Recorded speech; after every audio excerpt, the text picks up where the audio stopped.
29ನೇ ಮದ್ಯವ್ಯಸನ ವಿಮುಕ್ತಿ ಶಿಬಿರವು doctor AV. Baliga ಸ್ಮಾರಕ ಆಸ್ಪತ್ರೆಯಲ್ಲಿ ಜನವರಿ 1ರಿಂದ 10ರವರೆಗೆ ನಡೆಯಲಿದೆ ಎಂದು ಡಾಕ್ಟರ್ ವಿರೂಪಾಕ್ಷ ದೇವರಮನೆ ತಿಳಿಸಿದ್ದಾರೆ.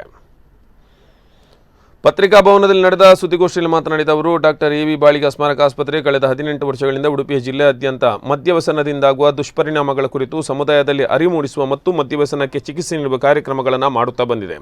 ಇದುವರೆಗೆ 28 ಮದ್ಯವ್ಯಸನ ವಿಮುಕ್ತಿ ಶಿಬಿರಗಳನ್ನು ಆಯೋಜಿಸಲಾಗಿದೆ. ಇದರಲ್ಲಿ ಸಮಗ್ರ ಗ್ರಾಮೀಣಾಶ್ರಮ ಉಡುಪಿ ಇವರ ಪ್ರಾಯೋಜಕತ್ವದಲ್ಲಿ ಕೊರಗ ಸಮುದಾಯದವರಿಗೆಂದೇ 10 ವಿಶೇಷ ಶಿಬಿರಗಳನ್ನು ನಡೆಸಿರುತ್ತೇವೆ ಎಂದರು.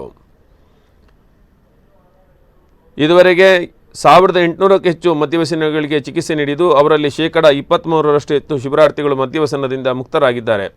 ಈ ಯಶಸ್ಸಿನ ಪ್ರೇರಣೆಯಿಂದ ಡಾಕ್ಟರ್ ಎ.ವಿ. ಬಾಳಿಗ ಸಮೂಹ ಸಂಸ್ಥೆಗಳ ನಿರ್ದೇಶಕರಾದ ಡಾಕ್ಟರ್ ಪಿ.ವಿ. ಭಂಡಾರಿ ಅವರು ಜನವರಿ 1ರಿಂದ 10ರವರೆಗೆ 29ನೇ ಮದ್ಯವ್ಯಸನ ಮುಕ್ತಿ ಶಿಬಿರ ನಡೆಸಲಿದ್ದಾರೆ ಎಂದು ತಿಳಿಸಿದರು.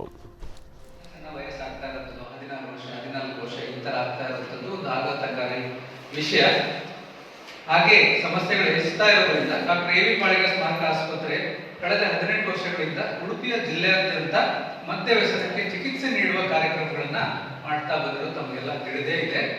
ಮೊದಲು ಆರಂಭದಲ್ಲಿ